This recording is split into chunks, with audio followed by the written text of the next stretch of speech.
Барлықтарыңызға сәлем достар, қалдарыңыз қалай? Бүгін сіздермен осындай дәмі тіл үйіретін жасалу жолы өте оңай құймақтардың рецептісімен бөлісемін. Видеоны соңына дейін қарап, лайк басып, комментарий жазуды ұмытпаңыздар. Бұл рецептің ерекшелігі барлық ингредиенттер 2 деген саннан тұрады.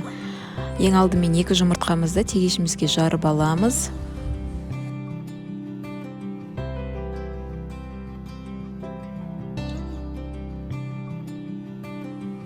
Одан кейін 2 ас қасық қантымызды саламыз.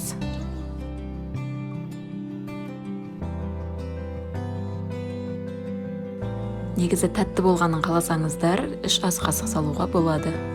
Өзім аса тәттіні ұнатпағандықтан маған 2 ас қасық жетерлік болды. Енді қанты ерігенше жақсылап араластырамыз. Міндетті түрде қанты ерігенше асықпай араластырыңыздар, әйтпесе пісірген кезде қанты ерімегендіктен ол қара тақ болып шығады.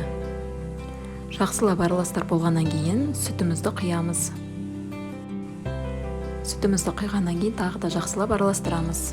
Массамыз біркелкі болу керек.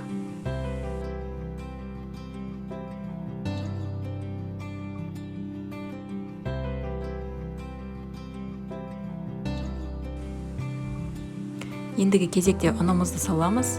Менде мына жерде 1 стакан ұн, жартысын салып, жақсылап араластырып аламын. Кейін қалған жартысын салып, тағы да толықтай араластырамын.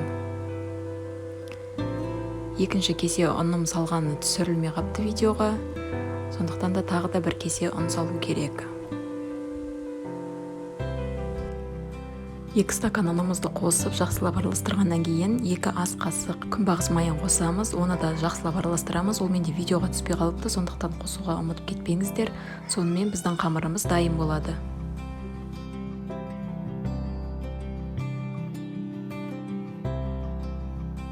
Енді табамызды жақсылап қыздырып, құймағымызды қуырып бастаймыз.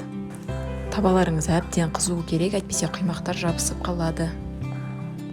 Таба қатты қызғандықтан құймақтар тез піседі, сондықтан бізге 30 секунд жетіп жатыр. 30 секундтан кейін екінші жағына аударып бастаймыз.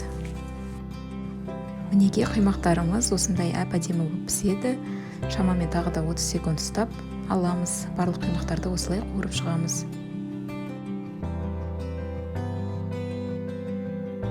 Мінеке бізде осындай жасалу жолы өте оңай, әдемі құймақтар шығады. Жасап дайындап көріңіздер, ас болсын.